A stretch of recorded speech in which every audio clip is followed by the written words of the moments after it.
I think the myth of the free market is particularly useful for the most powerful market actors, which tend to be capital holders in a lot of cases, because markets are often dominated, sometimes by private actors and sometimes by public actors.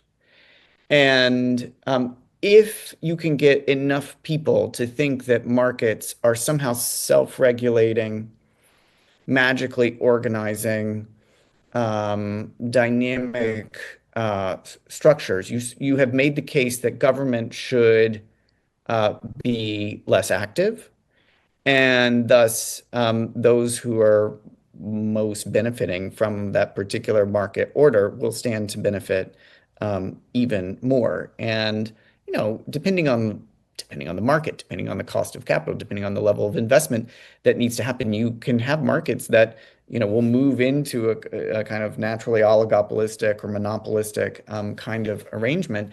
And the idea that that is the result of free market tendencies can enrich a lot of people in a very meaningful way. Now, even Yeah. in that story, there is still an important asterisk, which is what I call the emergency room. And we can see this super clearly in finance and banking. Even people like Alan Greenspan, who I spend a good chunk of time with in the book, who believed that government was often the problem, who was a deregulator. He also had a market craft, which we can talk about, towards financial innovation, which he believed would exert market discipline and, make the markets more stable. Even Greenspan became so well known for his emergency room actions, what many people might call bailouts or structured interventions. He did it in 1987. He does it famously with Mexico in the early 90s, then with long-term capital management in 1990. We can go through a long list. Even in the libertarian fantasy of the free market, there's still the state coming in to help capital holders when the emergencies come.